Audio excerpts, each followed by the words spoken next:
Alright, now if you asked Hannah, she would tell you that we are smack dab in the middle of fall. She's bought about 30 pumpkins. There's pumpkin fall decorations everywhere, but it's still like 90 degrees out.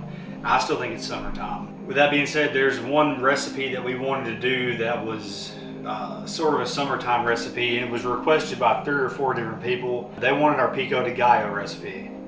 So that's what we're going to do today. But we're excited to say that we're about a month away from having our website ready to go. We're going to have recipes on there that you can actually read and follow along. I promise we're going to have measurements, some real measurements for the recipes that we do. I know I'm off the cuff about a lot of this stuff, but you're going to make it easy for you to follow along, find a recipe, and we're going to have some merchandise. A lot of people have asked us about t-shirts and hats. We're going to be able to sell all that, and that way you can help support the brand and keep us going. But in the meantime, we went ahead and got some hats made, and we've had a lot of requests for those, so we went ahead and got another order.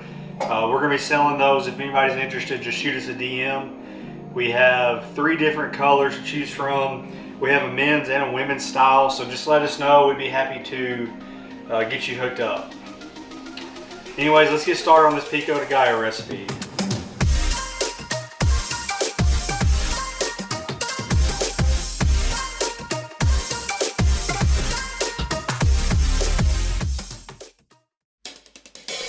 Alright, let's get started on this Pico De Gallo.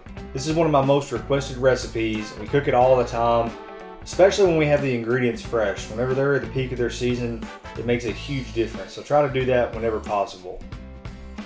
We're going to start off by dicing up 8 to 10 Roma tomatoes. I really like using Roma tomatoes, and I think it may be a little less traditional, but I really like them better, and I think there's a noticeable difference in the taste.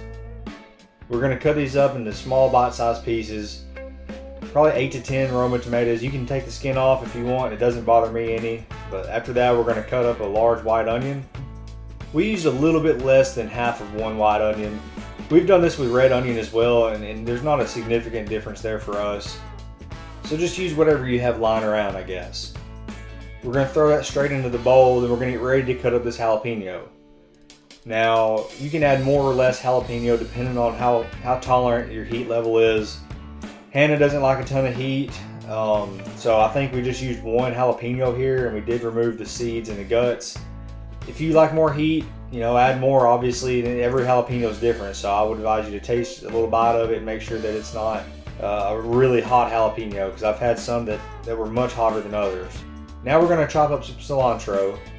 I would add a lot more than this because I love cilantro, but to Hannah it tastes like soap, so I would normally double this for me.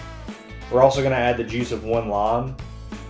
If it doesn't have a lot of juice in it, maybe do 1.5 or 2 limes, but use your own judgment. For the seasonings, we're going to add some salt and pepper. I like to add a little bit of cayenne pepper. Now that's going to add some heat as well, so be careful with that. But I'll add a little bit of that, some cumin, and some paprika. I like using smoked paprika. And the next step is one of the most important. And this is something I see a lot of people miss. It really needs some sugar. This really helps to balance out all the acidity that you have in the lime juice and the tomato and the other ingredients.